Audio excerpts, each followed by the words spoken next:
All right. Well, good morning, good afternoon, or good evening, depending upon where you are in the world. And welcome to today's DevOps.com webinar. I'm Charlene O'Hanlon, moderator for today's event, and I welcome you. All right, we have a great webinar on tap today. We always have a great webinar on tap when it comes to Platora because of our speakers. They're so awesome. But before we get started, we have a few housekeeping items we need to go over. First of all, today's event is being recorded, so if you miss any or all of the event, you will have the opportunity to access it later on demand. Following today's webinar, we will be sending out an email that contains a link to access the webinar. And we are taking questions from the audience, so if at any time during today's presentation you have a question for either one of our speakers, please don't wait, don't hesitate. Just use your question and answer tab and submit your question, and we will try to get to as many as we can near the end of today's webinar. We also have an interactive chat interface on this web interface, so hopefully we can get you guys conversing throughout the webinar as well. So please feel free to submit your comments or questions or anything like that through the chat interface as well. And lastly, at the end of today's webinar, we are going to be doing a drawing for 4 $25 Amazon gift cards. So please stick around. Hopefully you will be one of our 4 lucky winners. I also neglected to mention that we do have 2 polling questions during the course of today's webinar. All right, with that, let's go ahead and kick off today's webinar, which is how to achieve blameless retrospectives post go live. Our speakers today are Helen Beal, who is the Chief Ambassador at the DevOps Institute, and Jeffrey Keyes, who is the VP of Product at Platora. Hey, guys and gals, so great to see you both. Thank you so much for joining me today. Morning, good afternoon. Yeah. Hello, audience. Thanks, Charlene.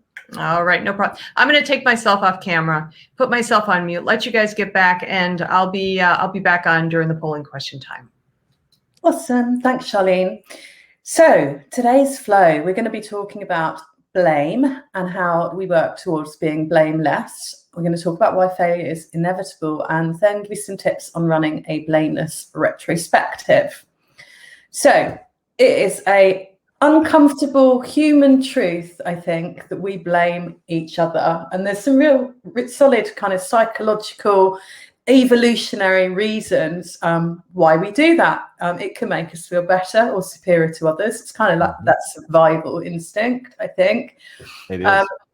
Yeah, it allows us to avoid dealing with the real reasons behind stuff. We kind of can cover things up a little bit when we do this. We do it as a political maneuver, if you like. If there's someone that we don't actually get on with that well, it's quite pleasurable to put them in, throw them under the bus, to use a colloquialism.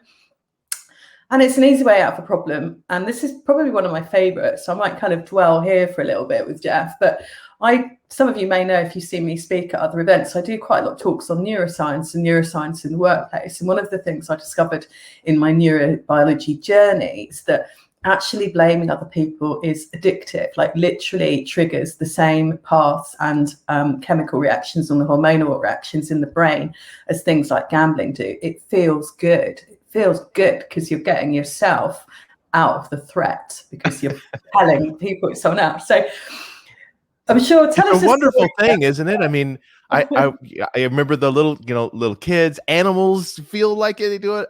The most interesting aspect of it is addictive because it actually creates a culture, and the culture is what's sad.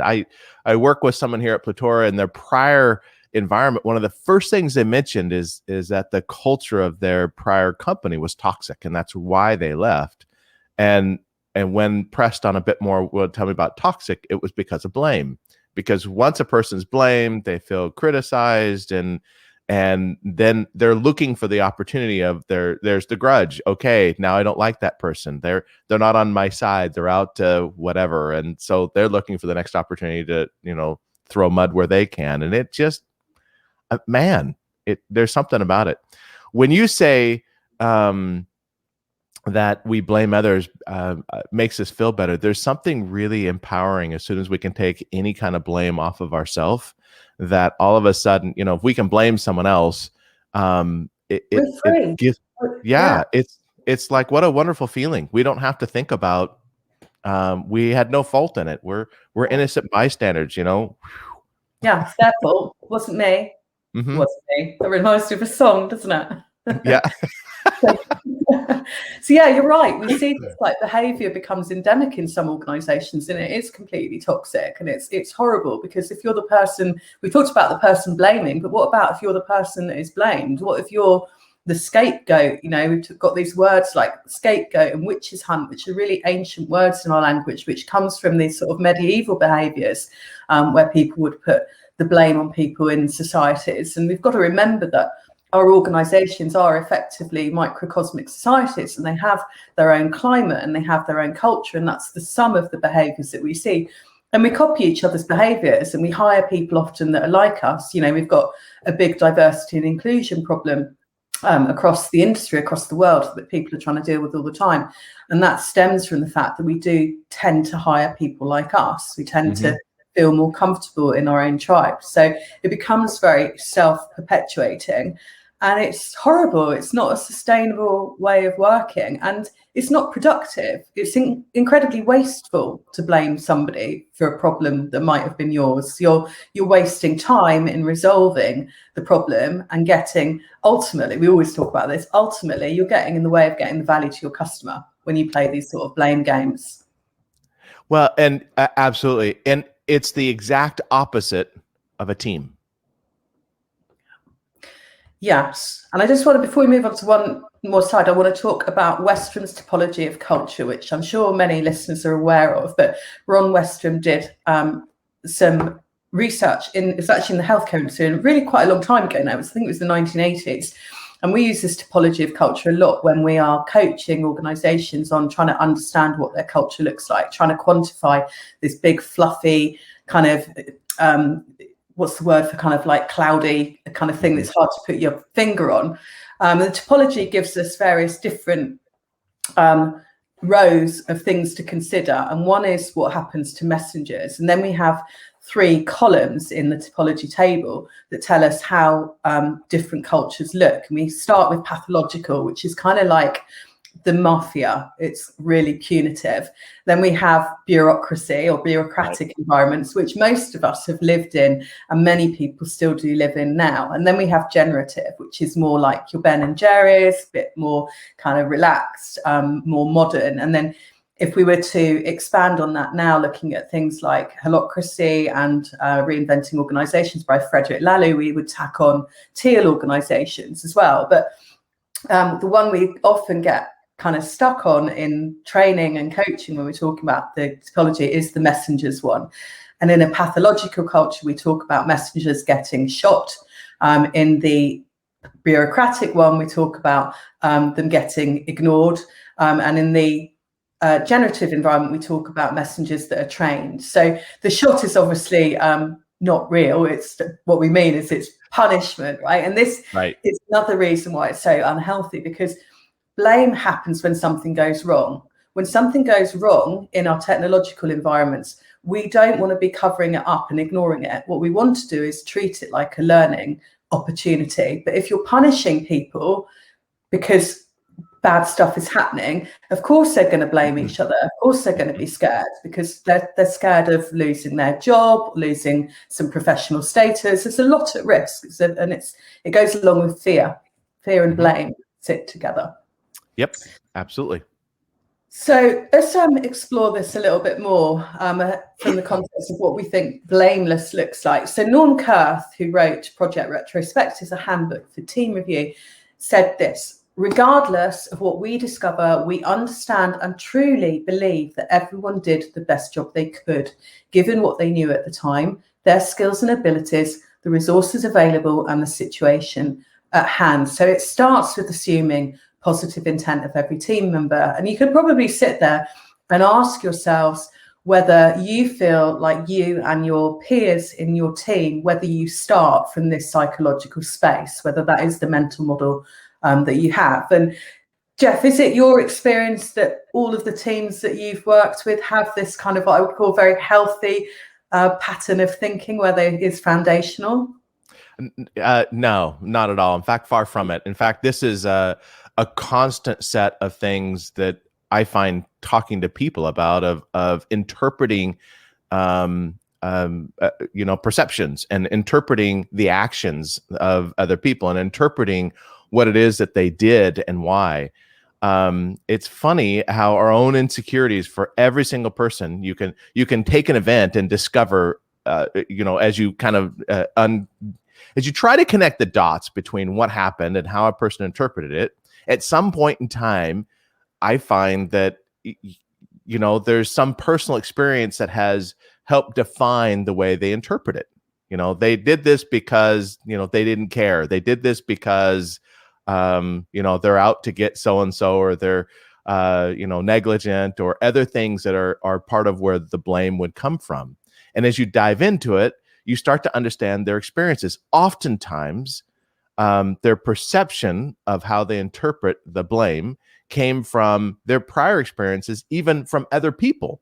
And so because this happened over here, or from their childhood or something else, they're more natural, they're interpreting it that way. Sometimes because a person acted one way in one circumstance means now they're going to blame them for the future thing. Powerful, though, to start every sort of interpretation from a perspective of, they're doing the best job they can, and they're trying to get there. It changes the story a bit from, the things that you would have a negative emotion to a perspective of, well, wait a minute, they're trying, and they're really trying to do their best job given the information they have at the time. It sort of takes some of the anger and angst off of a person who would blame. And so it's powerful to start from that perspective, because now you don't have to, come in feeling like you have to pound on them for not caring, trying to destroy, being negligent, or other things that would, put you in a position of blame. Yeah, absolutely. It's so powerful. And it's like one of these foundational kind of trust things. So in DevOps in particular, trust for me is the foundational stone of what a good culture looks like. And this is about trusting people around you to be doing the best that they can. But what you were just talking about is really this thing that the psychologists call attribution theory. So the human reaction to find the cause, attribute the cause to something. Something has happened, and I want to now judge that and figure out what it was, and I will make a judgment about it. We're going to look at this in a bit more detail in a moment as well, but let's talk about naive realism as well, which fundamentally is the belief that you're right. So here it's defined as the human tendency to believe that we see the world around us objectively, and that people who disagree with us, so people who have a different point of view, must be uninformed, irrational, or biased. So just plain wrong, because you're right? And I was thinking about this earlier, and I was thinking about how impossible it would probably be to live a human life if you thought you were wrong all the time. And I was also thinking about how right we can think we are. And I remembered a specific scenario, and it's not to do with incident management, unfortunately, and retrospectives. It's to do with, I was speaking at an event, and it was fairly early on in my kind of public speaking career. And it was a big audience. It was 2,000 people last year, and on a stage in King's Cross in London. It was a stage that Professor Brian Cox had been on earlier on that day. So it was quite a big deal. And I stood on stage and I talked about calms. And the topic of the conference, it being an Atlassian conference, was about team collaboration. And I stood up and I asked the audience, what's the C in calms for? And a load of them said collaboration. And I went, yes, because that's the answer I was looking for and expecting. And then afterwards, and it wasn't like an hour afterwards, it was like days, maybe even weeks afterwards, I thought, I stood on stage and said the C in calms is for collaboration. I know perfectly well it's for culture. Right. And yet I was so convinced that I was absolutely right. And I felt like such an idiot. The waves of shame and embarrassment, I think I even blushed, even though I was on my own. It wasn't like someone else had pointed this out to me. I'd completely just remembered that I was wrong in the scenario. So it's very interesting, I think, that we have to believe that we are right in order to function as human beings. I think maybe people that are very deeply depressed, this is why they find it very hard to get out of bed, because if you think you're doing everything wrong, it's really not a very good space for your brain to be in. Absolutely. Jeff, this always reminds me of one of my kids got hit in the head at the playground with a ball, And I remember having this conversation with him, and I was trying to think of how do I challenge the, his objectivity, because he was convinced that the kid that kicked the ball and hit him in the head, he did it on purpose. And he said that, hey, he did it on purpose. He was just upset. And it's funny how I've told this story many times, actually, to teams inside of work. And this feels weird to share it again here, but it's funny because it applies. We're so convinced that what we see is right. What we see, and that's the way it happened. They did that on purpose, or they did that because what for? The example I used was, hey, pretend you're walking down the hallway at school. It's crowded, and a kid comes running down the hallway and shoves you. How do you feel about that? And he just keeps going. And he said, well, I'd be mad. Well, of course you'd be mad. How thoughtless, how careless, how rude. He did it on purpose. How mean. But then I added a little bit to the story of, well, let's pretend, for example, that the kid was out on the playground and got cut, and he's running to the nurse's office because he's hurt. And as he's running down the hallway, he shoves you to hurry and get to the nurse's office because he's scared. How do you feel now? And the interesting thing is that there was a pause in that conversation. There was a pause in the perception, because all of a sudden his world changed. The perception of what is reality changed. So all of a sudden, well, wait a minute, maybe I don't see reality. Maybe there's more to the story. My wife's an attorney. She deals all day with people with different perspectives on these same events. Yeah. All day. That is the entirety of her job. People seeing things from different points of view. How is it we can't get around this, this naivety, if you will, of saying, I know exactly what happened, and I'm so confident that I can blame? Let's think about that some more. So let's delve into attribution theory a little bit more and see if we can understand why this happens, why we're always convinced we're right. And I was going to say, what's another thing that's quite interesting? Something goes well, we're pretty quick to kind of put our hands up and say, yeah, I had something to do with that. Something goes badly, not only do we want to put that on someone else, we also want to, that's kind of scapegoating. Then we want to do the witch hunt. We want to find out why it happens, and we're going to make judgments based on our own biases, like the naive reality about what's going on. So let's look at this. So how we understand others' actions in teams. So we have these 4 steps. The first bit is that impression formation. So we have that forming the unified mental representation of the event, both the people and the situations which you find them. So being shoved in a corridor. Then we have the categorization. So we analyze the relations between the events and other objects and events, like you were saying earlier, that we've encountered in the past. So having a ball hit us on the head, as well as world knowledge acquired vicariously. People can be cruel to each other and bully each other. Then we have the causal attribution. So we analyze the causes of the event, at least in the sense of providing sufficient reason to explain what's happened. And that's how you changed your son's view on this, because you gave a different reason, not just nasty and cruel, but he was in a state and needed to get somewhere fast. And then we're making these moral judgments when the cause of some event resides in the person. And it's, people might feel that we're a little bit too distant from an incident happening, but this is what happens in that war room. This is what people are doing. And it's worse in situations where there is already toxicity between teams, which often happens pre-DevOps. And DevOps came about because we had so much tension and conflict between development and operations teams in these sort of scenarios, because they were not collaborating. So they had very little understanding from each other. They were sat in their own silos, in their own tribes, and it was really, really painful. What else would you add on this piece? Well, this is how people work, and in the challenge of what we've been talking about is to try to slow this process down with everyone. And there's a lot spent here. If we're going to get to blameless, we've got to slow this process down between what happens when we're starting to form our impression through the process of moral judgment. So we give space to start to be rational brain versus our automatic responses that actually happen, because otherwise we're not going to get there. And no matter what we set up, no matter how we do it, if we can't change that fundamental process where, no matter what tool or people you put in, it's not going to work. We gotta fix that. And the good news is we have models that we can follow.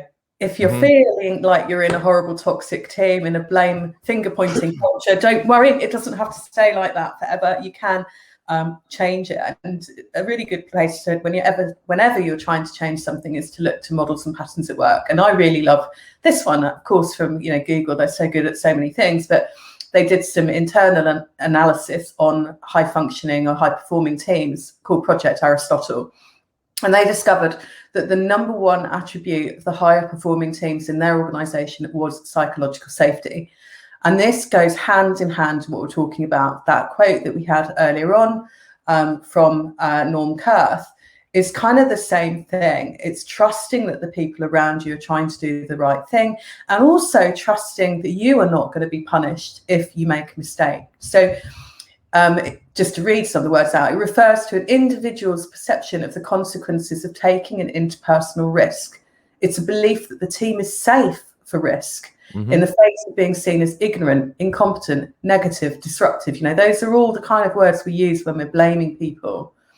So it's a really important one as well, not just for a sustainable working environment where people have joy and happiness in their work. It's important for getting waste out of the way, allowing us to take risks to make beautiful new innovations. Isn't that the whole point, right? I mean, if I'm going to take a risk, I want to know that I'm not going to get pounded on when it messes up. If I'm going to estimate, and I know that I'm going to estimate a project and it has to be done by a particular time, I want to know that if, presuming I estimate 50% of the time I'm right and I'll be faster, 50% of the time I'm right and I'm slower. Well, if I'm slower 50% of the time and I get pounded on it for being slower, gosh, I better start figuring it out so that I don't have to be slower. And then everything changes. Risk goes down.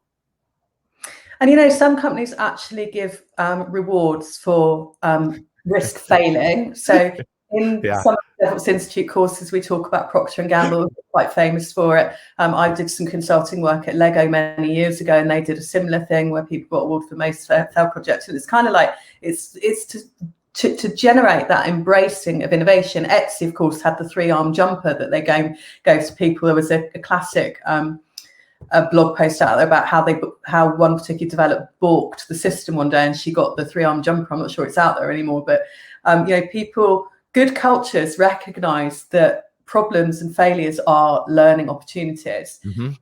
One of the things I've experienced when I try and talk to particularly larger, more traditional enterprises about failure being good is the reaction, first of all, that failure is still awful. We cannot have catastrophic failure. If we bring all the cash points down or the ATMs in American parlance down in the country, it's a disaster. It's critical national infrastructure. We can't take these risks.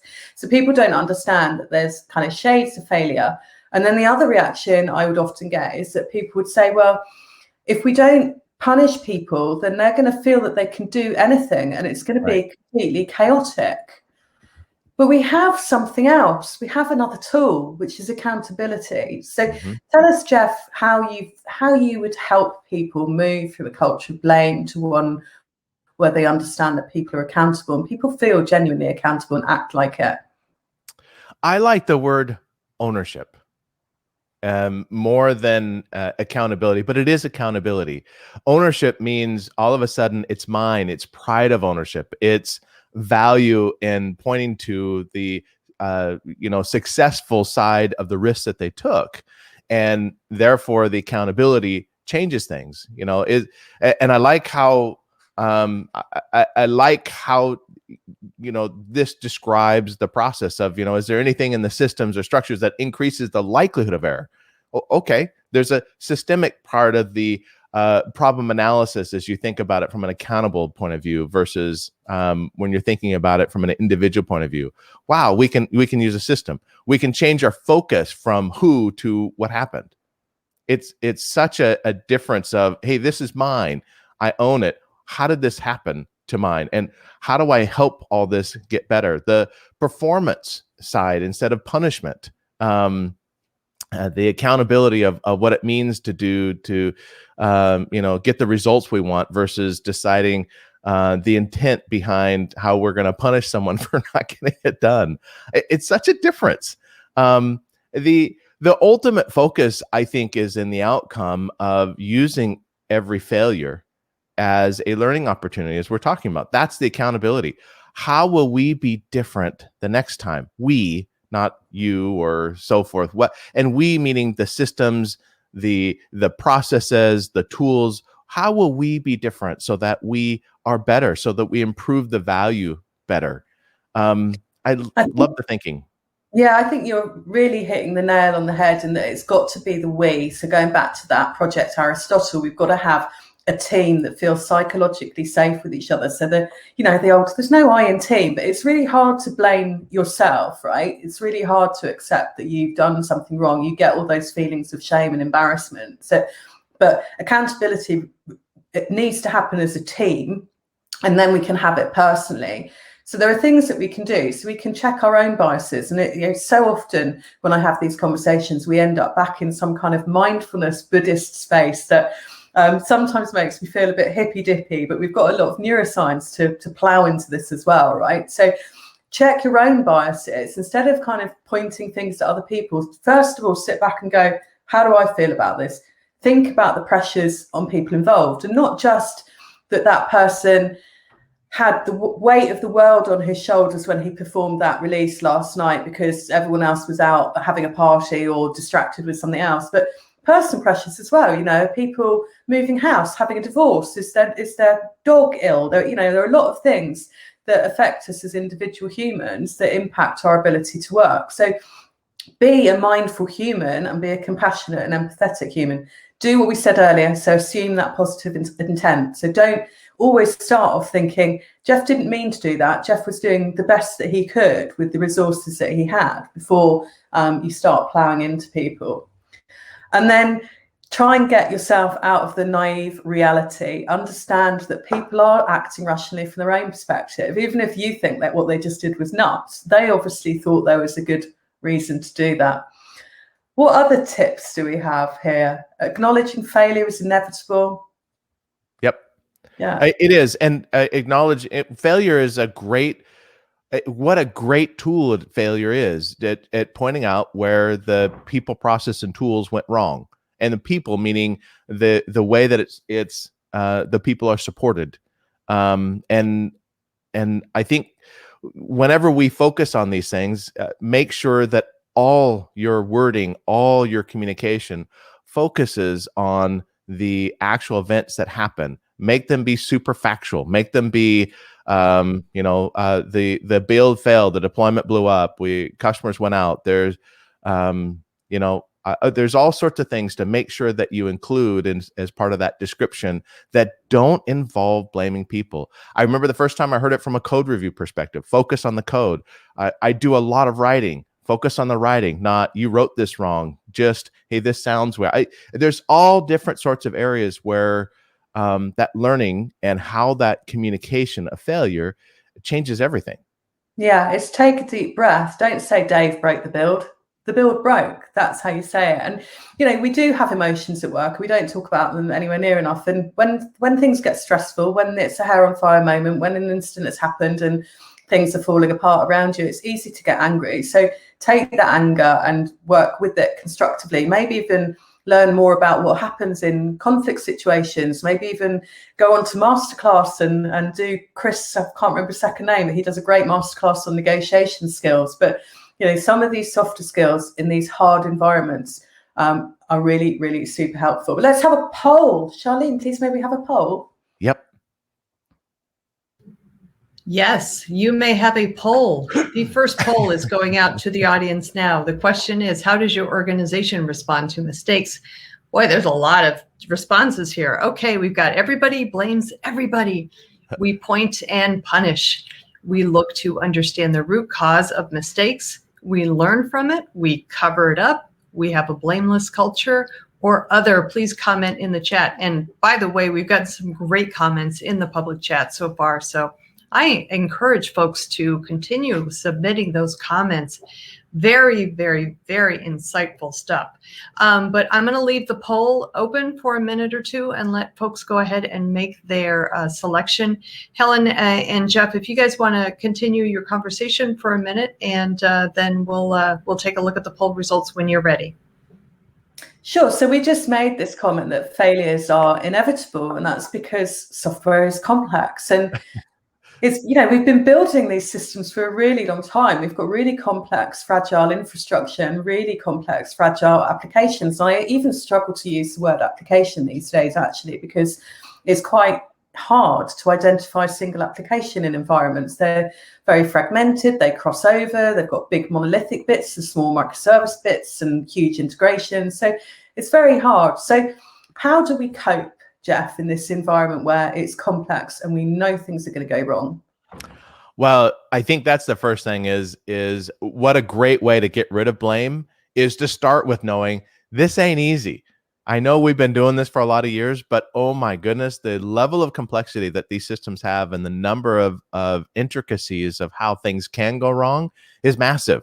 And even if it worked one day, man, change a little bit of like the next day of external factors. One of the biggest failures I had that started something in my career, it was funny. We was doing an executive presentation for a new solution we were working on. It was fantastic. Everything was locked and loaded. It was working great. We had it promoted to this test environment, and we were in the process of demoing it. All of a sudden, everything blew up and didn't know why. Well, come to find out that there was another team that was running a load test on our demo environment at the same time. And it was amazing to see how big of a failure that was. In the retrospective, if you will, we discovered, well, let's change that process. Was someone doing something wrong? Who was to blame? Where was the fault at that? Were we negligent? We thought we did everything great. And the team running their load test thought they were doing everything great. The whole point is this is complex. This is challenging.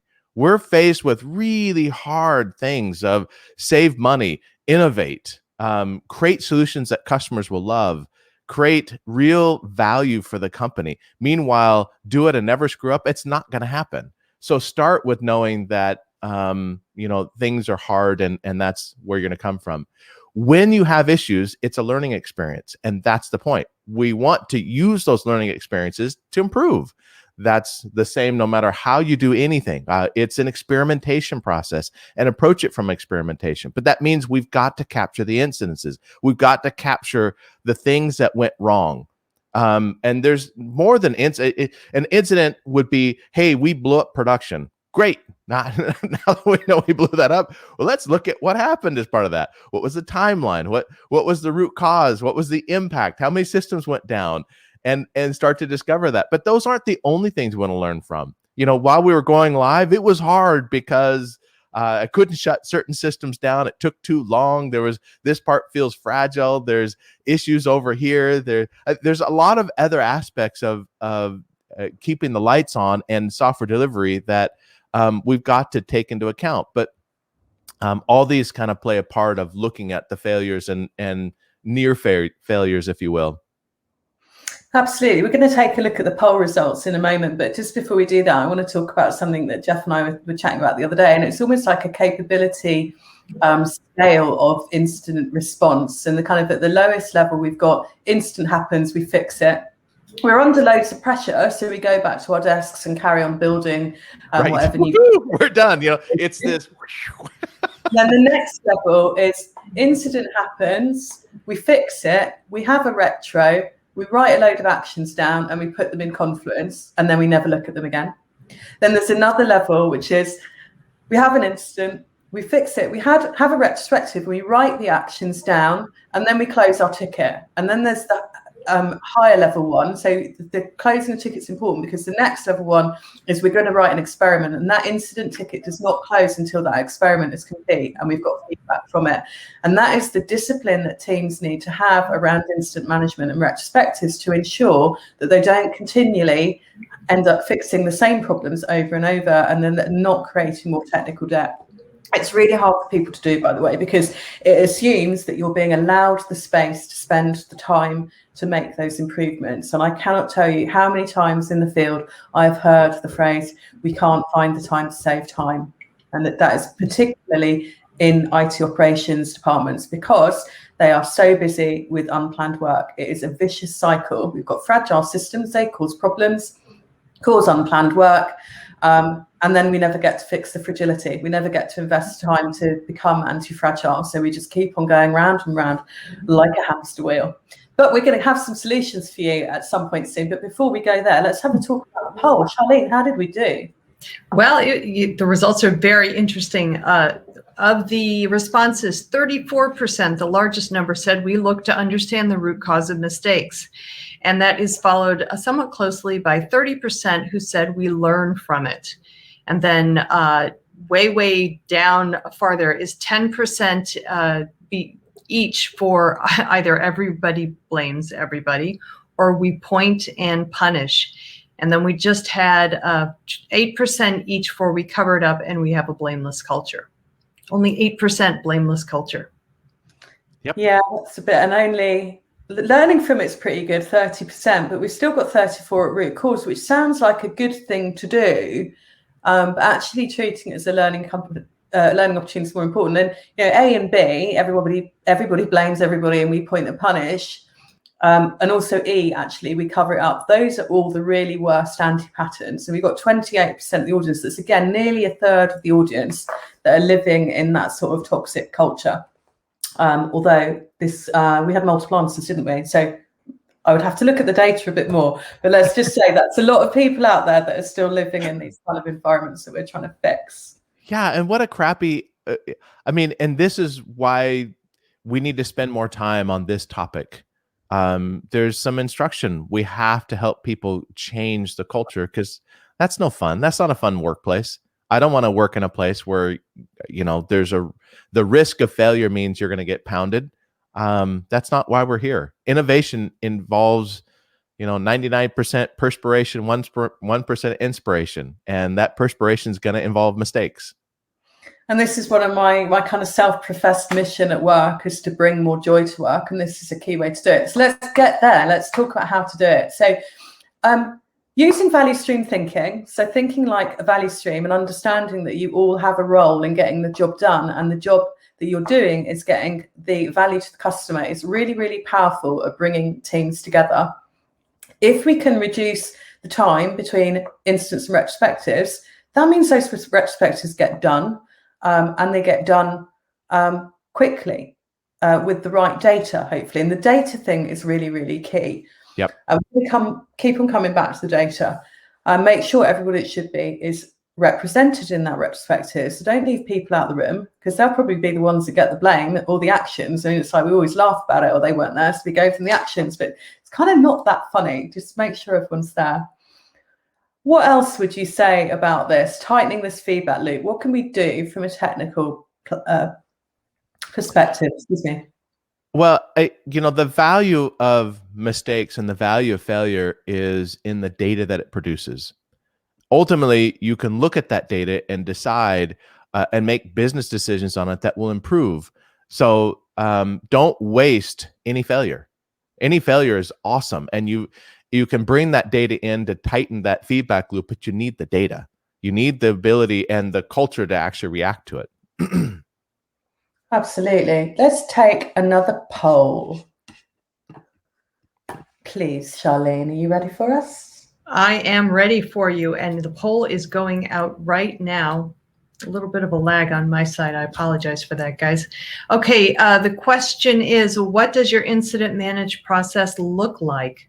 You can choose from, we don't have one. It's pretty heavy, based on ITIL or ITSM. It's lightweight. It's continually being improved. We do it all in our team. We don't have any incidents. Yeah, I'd like to see who does that Yeah. or other. Please comment in the chat. I think that those people who say we don't have any incidents may have a little higher incident of toxic environments, but that's maybe just what I'm thinking. I don't know. Okay. Change.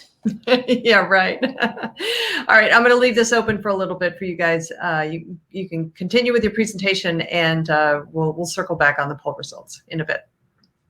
Sure. So let's talk next a little bit about instant analytics. So yeah, start us off with this one, Jeff, and then we'll go back to that poll. Well, as you're thinking about the analytics you're going to produce, there's a number of aspects you want to look at. Certainly, as you have an incident, you want to look at the root cause. How does it correlate to other areas?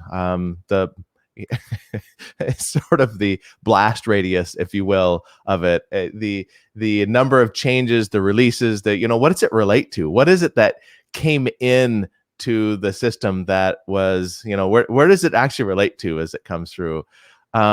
Look at it over time, whether the number of incidences from a particular time frame and so forth, from particular releases, from particular systems, applications, and really the complexity, if you will, of the interdependent systems. Hey, everything that's connected to the authentication component, we see a higher frequency of what minor changes there blow things up, and you start to get to a discussion of, well, how does AI help me with this? How can I start to see some of the pattern matching? Understanding root cause is really important, because that's where you're starting to see reality. You're starting to see the getting people aligned on the real world of what happened, and that's the biggest challenge, I think. The issue itself, making sure that we log them, making sure that we have a difference between the incident and an issue. So issues are just things that are brought up in the process that can happen. They may or may not be a full-blown incident, but we can track them as such and still make improvements. The resolution starts looking at things that we can do to resolve those things. Like, what was the process? Hey, I'm noticing every night we're having to reboot a particular server. Okay, that's a great resolution. Is that the right answer? How often? Is it manual? Is there some kind of pattern that we're creating in this process that we can use to identify? Are there other kind of systems that we're regularly rebooting? Gosh, that seems a little fragile. And then preventative measures, look at those things that we can do to proactively change, proactively make things more robust, and maybe there's even ways that we can model it so that we know problems are going to happen. Let's start implementing things to make things more robust. Absolutely. And you mentioned blast radius just then, and in the chat, the public chat, I think it was Peter made a comment about limiting blast radius. And of course, there's lots of techniques that we can explore around things like canary testing and really powering up our CI/CD, our continuous integration, continuous delivery pipelines to ensure that we've shifted and automated all our testing early. So there's lots of ways that we can protect ourselves from the kind of failure that gets into the position where we have to do a retrospective and be mindful of being blameless. But it's hard to get there. As we said, a lot of these teams are under so much pressure, they can't find the time to save time. But this is another reason why having the data about what's happening is so important. So using platforms that collect this data and correlate it, so whether that's value stream management and or AI ops, they allow us to understand things like the impact of unplanned work, where our delays are in the process, and enable us to gain insights to direct our improvements. Let's have a look at that poll that we just did. How did we get on, Charlene?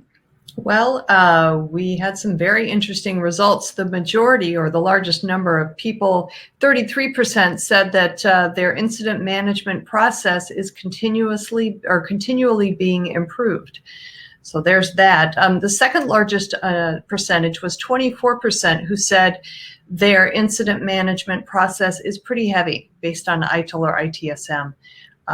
Let's see, third place is 20% who said it's lightweight. And then Trailing slightly behind that is 18% who said they do it all in their team. Only 4% said that they don't have one, and nobody is living in that perfect world and doesn't have any incidents. So thank goodness for that. So there we have it. That was a fun answer. But yeah, good. You know, if you don't have any incidents, you can't be doing anything. So I can't remember which Formula One driver it was that said it, but the sentiment of if you don't have any problems, you're not going fast enough, you're not trying hard enough if everything's going perfectly. I'd like to take a closer look at this data as well, because one of the things I'm quite interested in is that we had 33% that are doing continuous improvement and 20% that it's lightweight. And I'd kind of like to understand the relationship between those two things. We still have quite a lot of quite heavyweight incident management processes there as well. One of the things we didn't talk about there might be interesting at some point is agile service management. So actually using agile design processes into our service management processes to make that incremental improvement. But that, I think, is for another time. Let's talk about value stream management and instant response then, Jeff. How do we tie, or how do we leverage the power of value stream management in an incident situation?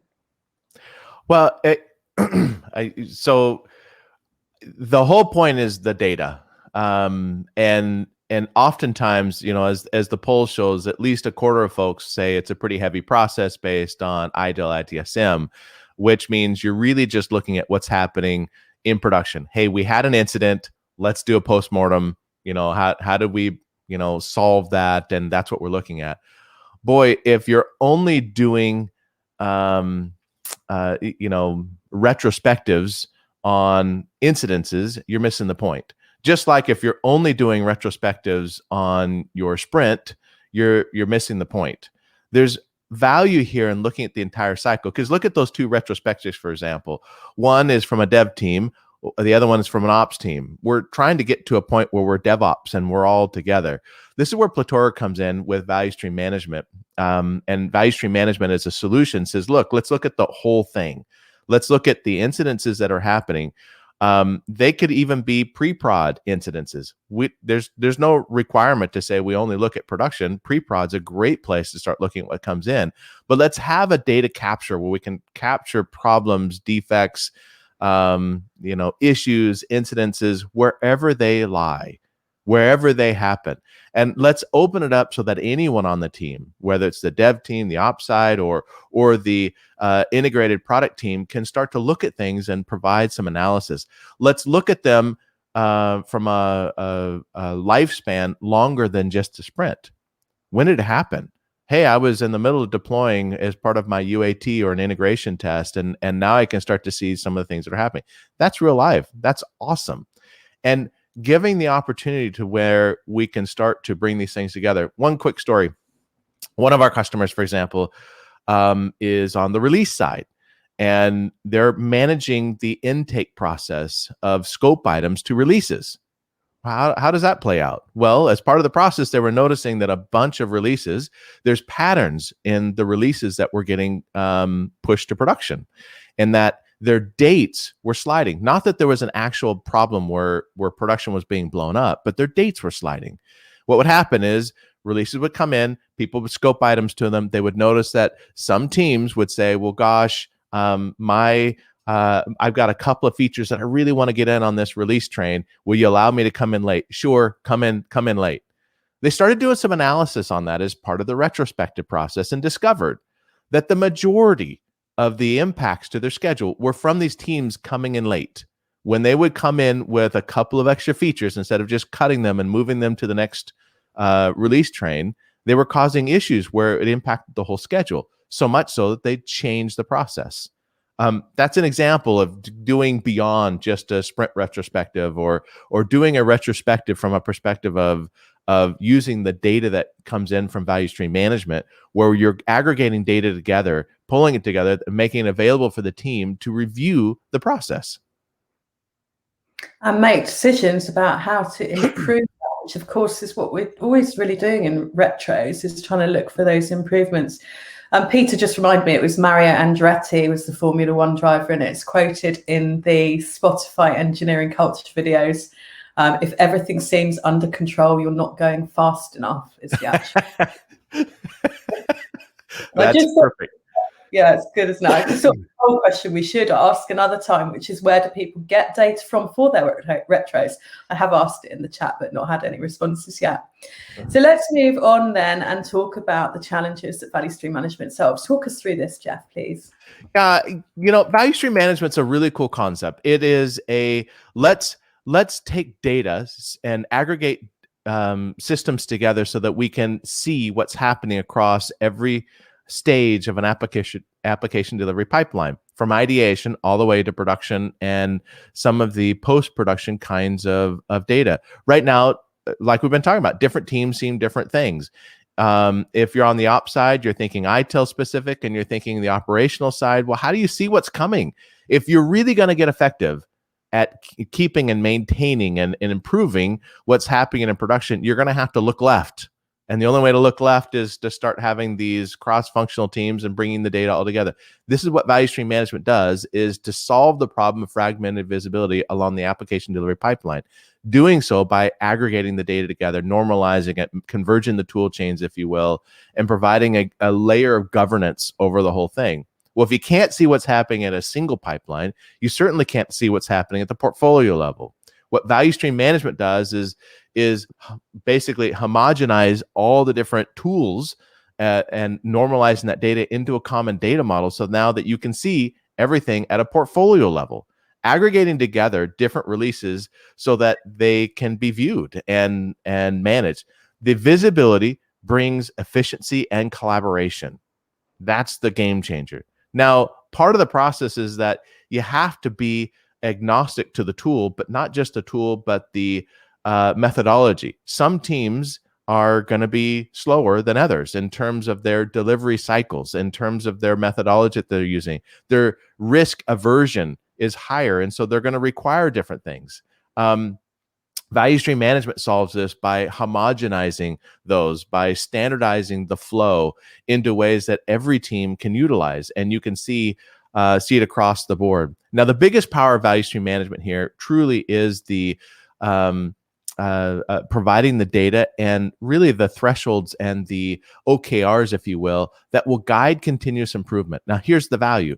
As part of the management orchestration over these software delivery pipelines, you can use that data to look at any aspect. And value stream management is your source because it's bringing all this data together where you can start to make data-driven decisions. How do you stand blameless? Bring the data in. Hey guys, do we want to improve this? Okay, let's make sure that you start talking about things. You have to have the data. It can't be just some perception. And with the data, you can then have the power to make the cultural and process and tool changes that are needed. Absolutely. Getting back to that trust and that psychological safety, it all comes back to data, because data is evidence and proof, and it's incontroversial or incontrovertible. Anyway, you can't disagree with it, right? It's not opinion, right. Fact. Danielle says she pulls most of her retro data from Jira. It's kind of interesting. Is that what we're really doing here with value stream management is we're giving ourselves the ability to pull from multiple tools, but also trace from tool to tool to tool. It's not a dashboard.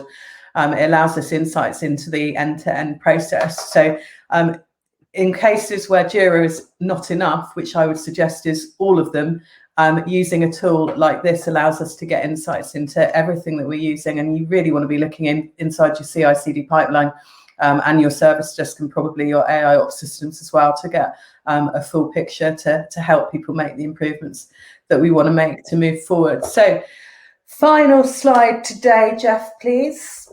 You bet. So I'm Plator. I'm a vendor. This is what we do. We have a cloud-based value stream management platform. We ingest data from across the tool chain.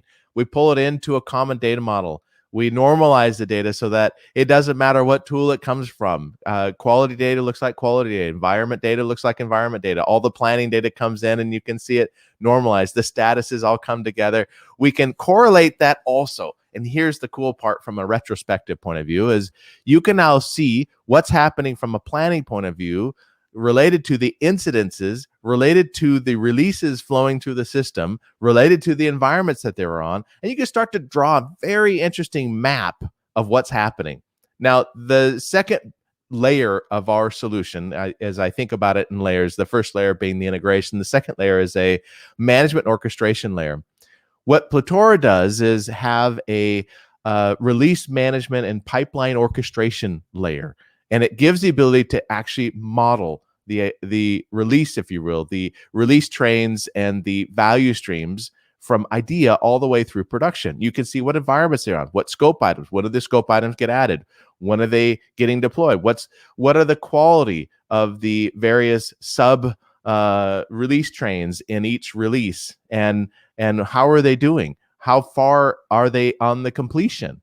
And looking at that from any perspective, you can start to draw some timings and understand where the failures are. You can then correlate that because we bring in incident data. We integrate that from, in fact, almost all of our customers, the vast majority are using ServiceNow on the incident side. And so we bring that data in to correlate things to see where the incidence is. Gosh, I'm noticing I've got a certain number of releases coming through, and I can see the correlation to did I do well from a production point of view. Not only do we help manage the releases themselves and the puppeteering, if you will, of the different phases and gates and milestones of releases themselves, but we also manage processes for the environments, orchestrating the provisioning, the checkout, the communication with them. We manage the cutover and go live for the go live events and making sure those go right. Now, all of these have an additional thing that we have as a management capability of integrating in with a implementation review. And it's available to all the teams anytime. We can integrate it to Jira, where we can pull issues in from Jira at that management orchestration layer and give you some abilities to work through it. Now, all of this data is integrated into a very, very large data warehouse and gives you the ability to have dashboards, other kinds of analytics, comparative over time, and enable you to have some collaboration with that data on any aspect of the pipeline. You know, it's not enough to have a dashboard. When you're getting into root cause analysis, you really need to follow your nose. You need to be able to say, I see that there's a problem here, and I need to see what it's related to. The root cause, the resolution, if you will, to those issues will require an experiment as you create preventative measures that will turn into features. Ultimately, the other power of value stream management, you start looking at your value stream flow. You start to compare the number of features that you're putting in for any particular pipeline to the number of defects, the number of things you're doing for debt reduction and risk aversion. You know, how do I bolster this so that I don't have to do that? You have to understand the retrospectives are key as part of that process in decision making of the things that you'll change. So that's Plutora with value stream management. Fabulous, thank you. We do have a question from a few people got questions about Splunk, but we don't have time today. But guys, we will get back to you after. Charlene. Yeah. Hey, guys. Yes, sorry, we don't have time for question and answer period, unfortunately, but please know that the folks at Plutora are getting a copy of all the questions that came in. And so I'm sure Jeff and his band of merry people will be more than happy to get in contact with you and get your question answered. Real quick reminder to the audience that today's event has been recorded. So if you missed any or all of it, or if you just want to watch it again, you will have the opportunity to do so. Following the webinar today, we will be sending out an email that contains a link to access the webinar on demand. And the webinar is also going to be living on the devops.com website, so you can always go look for it there. Just go to devops.com/webinars, look in the on-demand section, and it should be right there waiting for you. All right, real quick, let's go ahead and do the drawing for the 4 $25 Amazon gift cards. Our first winner today is Katie H. Congratulations, Katie. Our second winner today is Pamela A. Congratulations, Pamela. Third winner today is Jason E. Congratulations, Jason. And our fourth and final winner today is Stuart K. Congratulations, Stuart. We'll be following up with all 4 of you by email to get your Amazon gift card over to you. So please check your inbox. If you don't see it there, please check your spam folder. Helen, Jeff, as always, great presentation. You guys always hit it out of the park. I just love doing webinars with you guys. So thanks so much for all the insightful information, stimulating conversation, and definitely thought-provoking information. So thank you again. Appreciate it. And judging from the comments I got from the audience, they loved it. They loved it. They want more. So yeah, always good time with you guys. So thanks again. I also want to thank the audience for joining me today. This is Charlene O'Hanlon, and I am signing off. Have a great day, everybody. Please stay safe.